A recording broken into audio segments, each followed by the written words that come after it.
Olá, meu querido irmão, minha querida irmã, seja muito bem-vindo ao nosso estudo bíblico de hoje, onde vamos meditar o capítulo 20 do livro dos Juízes. Estamos concluindo aí o livro dos Juízes, capítulo 20 e capítulo 21. São os dois últimos capítulos do livro dos Juízes.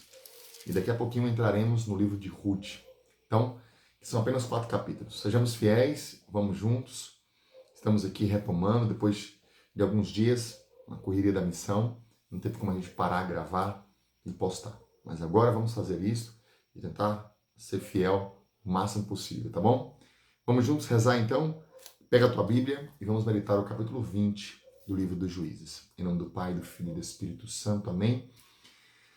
Senhor Deus, derrama a tua graça sobre nós, a tua força, ilumine o nosso coração, para que possamos entender a tua palavra e assim viver em santidade. Amém. Versículo 1, capítulo 20. Nós estamos aqui como que no apêndice, né? Desde o capítulo 17, nós vimos o apêndice da história de Israel, né? Que aconteceu antes da monarquia, portanto, se colocou ali no final dos Juízes, né? E aí nós vamos ver essa realidade da questão de Gabaá, etc., né? Que foi uma situação muito difícil que a gente viu, né? Onde uma mulher aqui foi totalmente violentada durante a madrugada inteira. Um crime terrível. Ela morreu, né? E aquele homem, o esposo dela, depois de esquartejá-la, mandou para todos os cantos de Israel. Então foi um crime assim, uma coisa horrorosa. E o cara era um levita, né? Então veja o que tem aqui no versículo 1 do capítulo 20. Todos os israelitas saíram então, e como um só homem, toda a comunidade se reuniu, desde Dan até Bersabeia e a terra de Calaade, diante de Yahvé em Masfa. O chefe de todo o povo, todas as tribos de Israel, assistiram à Assembleia do Povo de Deus, 400.000 homens a pé, que sabiam usar a espada. Os benjaminitas tiveram notícia de que os israelitas haviam chegado em Masfa. Então os israelitas disseram: explicai-nos como se cometeu esse crime. Veja, o povo de Benjamim, os benjaminitas, cometeram um crime para com um levita, né? E aí, Israel foi lá para justificar, né? Para fazer justiça. Chegaram ali diante dos benjaminitas e disseram: explica-nos como se cometeu esse crime. O levita, marido da mulher que tinha sido morta, tomou a palavra e disse: eu chegara com a minha concubina em Gabaá de Benjamim para ir pernoitar. Os senhores de Gabaá se amontinaram contra mim e durante a noite cercaram a casa onde eu estava. Eles queriam tirar minha vida e violentaram a minha concubina. Então tomei a minha concubina e a retalhei em pedaços e os mandei a toda a extensão da herança de Israel, porque cometeram tal ato ignominioso, uma infâmia em Israel. Todos vós estáis aqui, israelitas. Consultai-vos uns aos outros e aqui mesmo tomai uma decisão.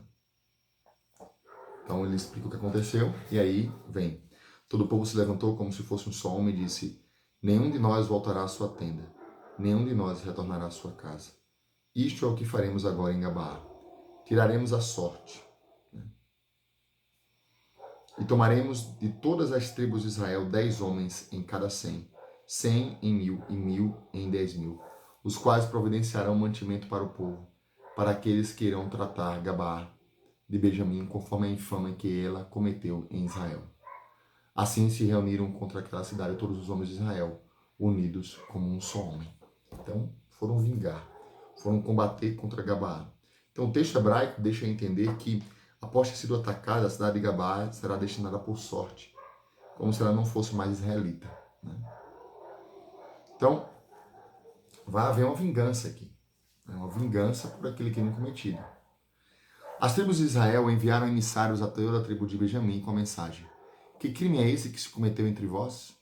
Agora, pois, entregai-vos esses homens, esses bandidos que estão em Gabaá, para que executemos e extirpemos o mal do meio de Israel. Mas os benjaminitas não quiseram ouvir os seus irmãos, os israelitas. Veja.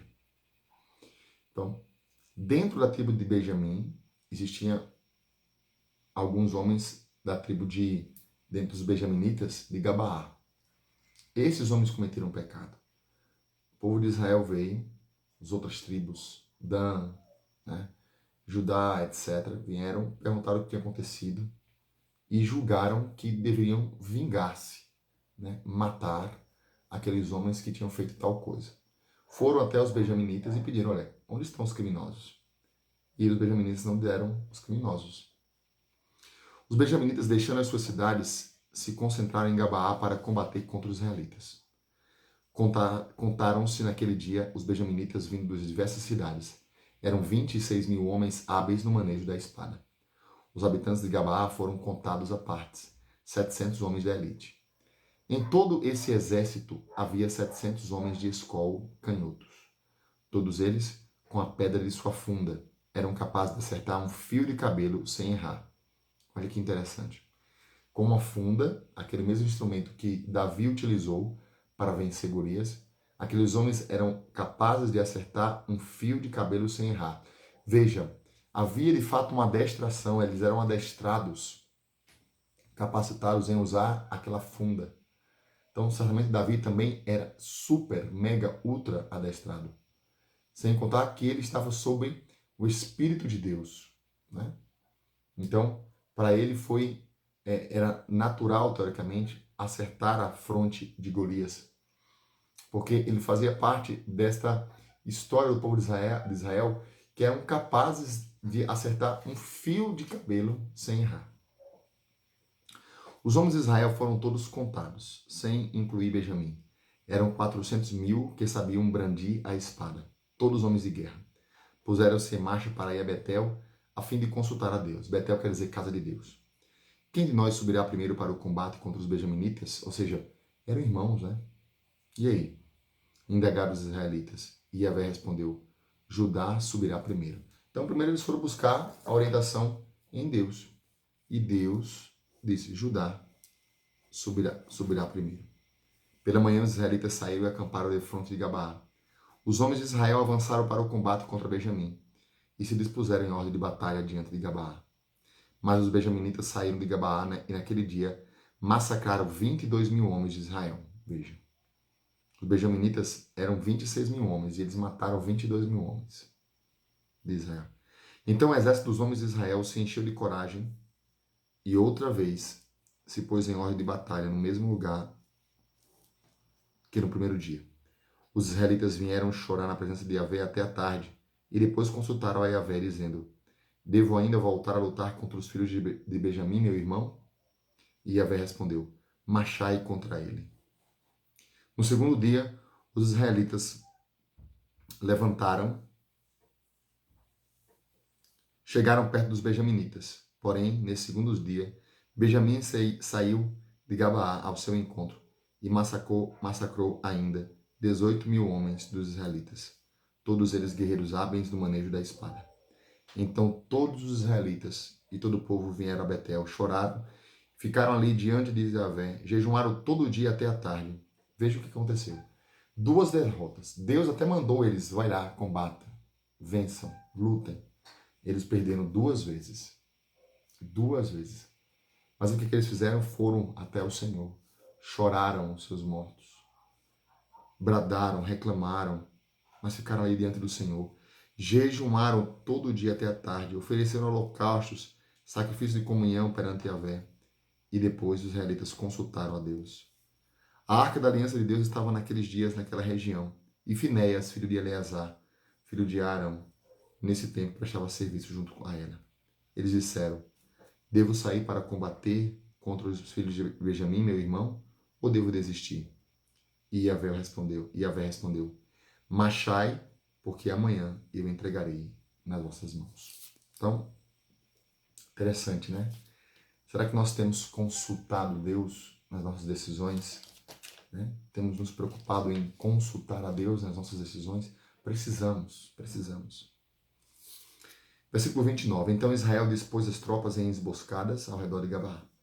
No terceiro dia, Os israelitas marcharam contra os benjaminitas e, como das outras vezes, se organizaram em ordem de batalha, de fonte de Gabá. Os benjaminitas saíram em encontro do povo e foram atraídos para longe da cidade. Começaram, como das outras vezes, a ferir alguns do povo, pelos caminhos que sobem um para Betel, outro para Gabá, pelo campo. Uns 30 homens de Israel. Os benjaminitas pensaram, vencemos como da primeira vez. Mas os israelitas disseram, vamos fugir para atraí-los para longe da cidade, nos caminhos.